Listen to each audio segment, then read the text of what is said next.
Nah ini dengan pemerintahan baru kita, Presiden Prabowo dan Wakil Presiden Gibran, apa harapan Ibu Penny terhadap Presiden baru kita ini supaya terhadap penanganan obat dan makanan ini bisa lebih bagus lagi? Iya, kita bersyukur ada pemerintahan baru. Ya, saya melihat Pak Prabowo membawa harapan baru ke depan, ya, terutama juga aspek ketahanan bangsa ini.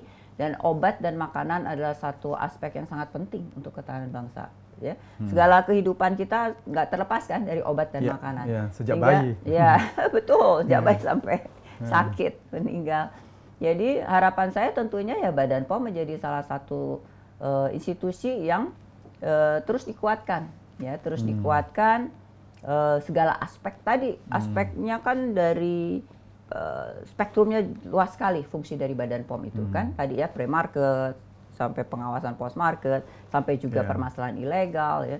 Jadi kita itu melakukan juga dukungan untuk industri obat dan makanan. Badan POM mendampingi, ya, pelaku-pelaku usaha, industri-industri, firm-firm perusahaan untuk membangun kapasitas produksi yang memenuhi standar obat dan makanan. Dan tentunya kita perlu menjaga kredibilitas dari produk obat dan makanan yang dibuat di Indonesia sehingga bisa goes internasional juga, goes global kan, jadi produk-produk ekspor yang membanggakan bangsa ini. Sehingga Badan POM itu juga menjadi tugas saya dan selalu saya tegakkan dengan sebaik-baiknya selama 7,5 tahun adalah membangun, menjaga kredibilitas Badan POM sebagai pengawas obat dan makanan, memberi izin, mengedukasi, mendampingi dunia usaha untuk meyakinkan itu bahwa produk obat dan makanan yang diproduksi, diedarkan, dikonsumsi oleh masyarakat adalah yang aman dan berkualitas.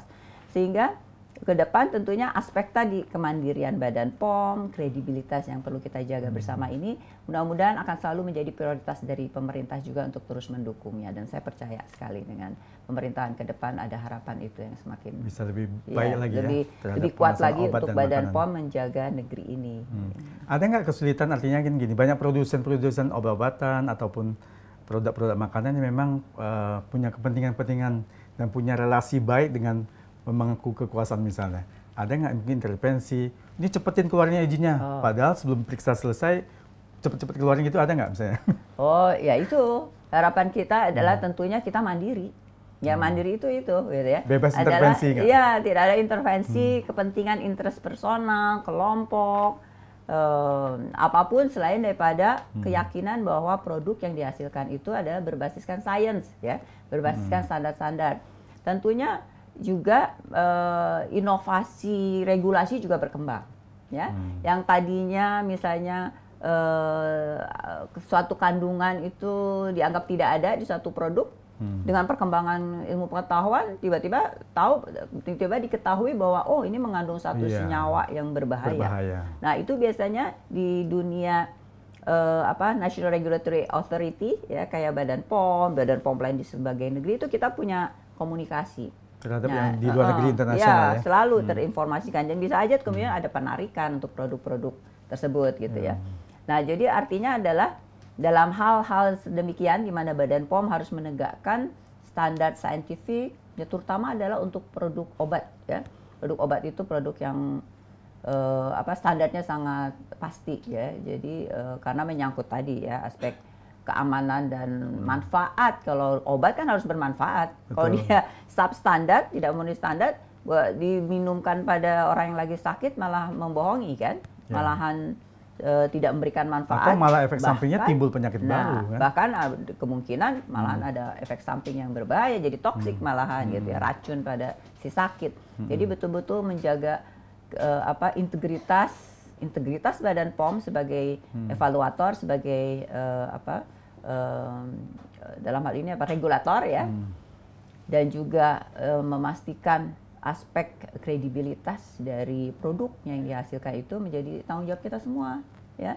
Jadi harapan ke depan tentunya Badan POM tidak ada pengaruh kepentingan lain, ya, atau intervensi, kepentingan lain. Tapi pernah nggak selama menjabat 7 tahun sebagai kepala BPOM? Banyak.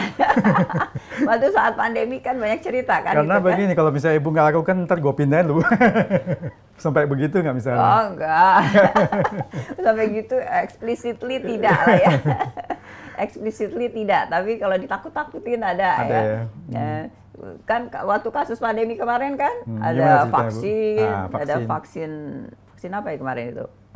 Vaksin tertentu lah, nggak usah saya sebut lagi lah, kita semua udah tahu ya. Ada vaksin tersebut, ada obat tersebut, kan ada obat juga kan dari suatu institusi yang ingin memaksakan kita memberikan izin edar, padahal tidak memenuhi standar. Karena vaksin itu kan juga pada saat itu memang belum memenuhi uji klinis belum 3 proses. Ya. Kita harus menunggu dulu aspek keamanannya. Tapi kan nggak sampai ada uji klinis itu sudah digunakan. Karena dengan vaksin.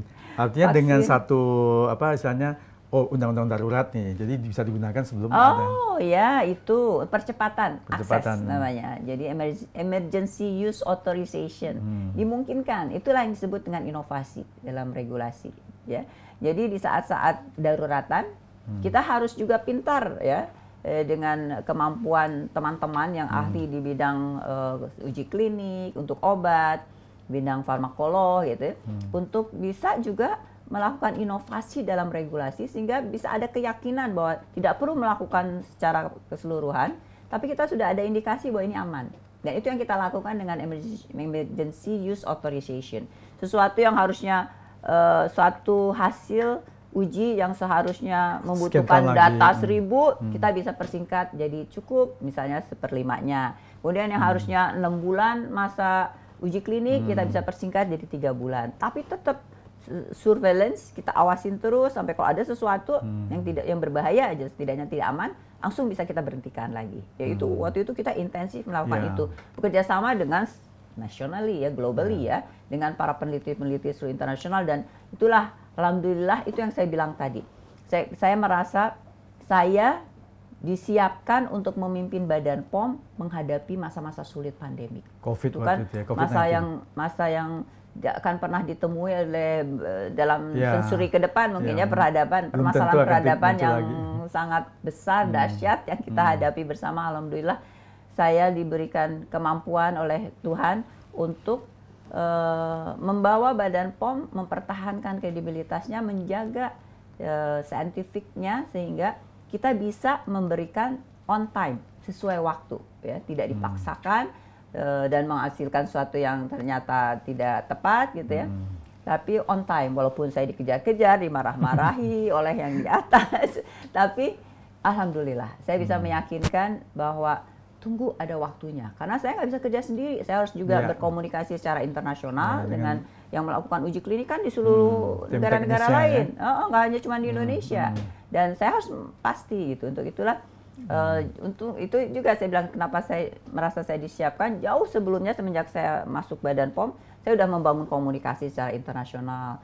Kita pernah mengundang negara-negara member dari OKI, Organisasi Kerjasama Islam. Jadi negara-negara Islam yang tergabung dalam satu region OIC, itu OKI, kita undang ke sini untuk menjadi satu pertemuan internasional pertama ya di pertama secara internasional.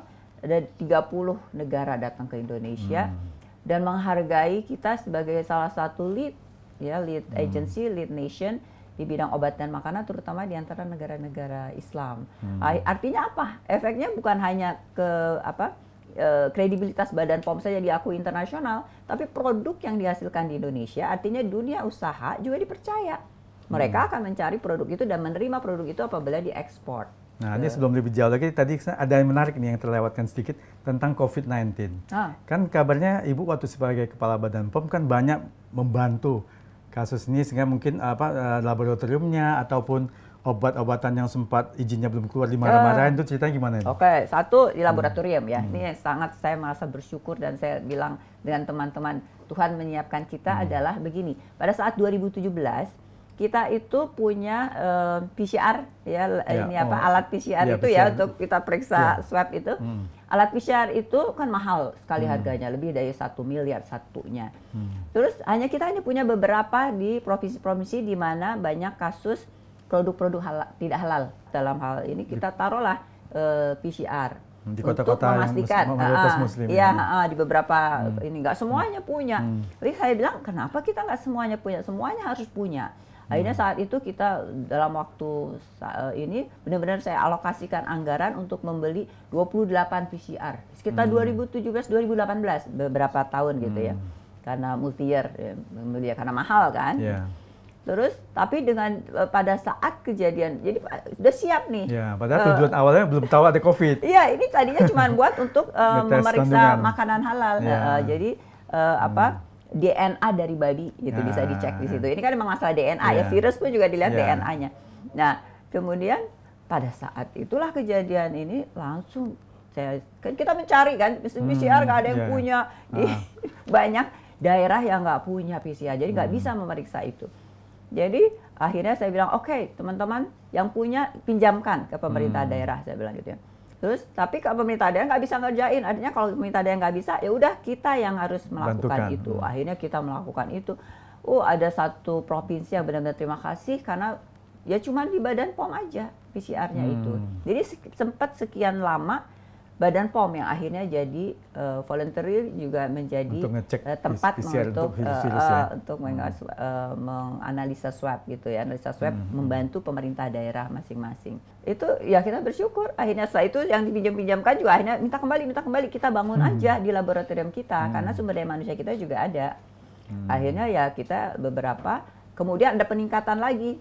Setelah itu kita sadar kita harus BSL-2 jadi biosafety level. Jadi level kualitas dari laboratoriumnya Badan POM juga berkembang di sini. Akhirnya kita jadi BSL-2 dan BSL-3. Artinya apa? Nggak banyak laboratorium dengan level BSL-3 di Indonesia ini. Badan POM udah jadi BSL-3. Dengan demikian kita bisa sampai memeriksa virus. Artinya juga bisa menjadi tempat untuk pengembangan research ya, untuk berbagai obat ya, vaksin. Produk-produk biologi itu Badan POM bisa ikut. Luar biasa ya, padahal tupoksi awalnya bukan itu. Ya itu yang itu ya, swab itu. Tapi kalau untuk BSL-3 emang itu tupoksi kita. Tapi kita artinya adalah pandemik itu ternyata malahan membuat banyak kinerja kita yang semakin meningkat. Satu hal juga saat pandemik itu, justru dengan online kita mengevaluasi jadi lebih dipersingkat, lebih dipermudah. Jadi online, akibatnya apa? Lebih banyak kinerja kita. Jadi izin-izin itu lebih banyak keluar malahan selama masa pandemi COVID. Karena kita nggak perlu datang ke sana, nggak perlu lama. Semua kita kembangkan, karena semuanya online. Cara-cara mengevaluasi secara online. Tapi tetap tentunya memenuhi standar masing-masing. Standar yang masing-masing dari produk ya. Itu satu. Ya. Jadi pelayanan publik kita malah semakin meningkat selama pandemi. Karena penggunaan online services. Kedua, laboratorium kita meningkat juga. Yang sekarang udah BSL-2, BSL-3, kemudian berkembanglah regional lab ya di seluruh Indonesia juga dengan BSL-2.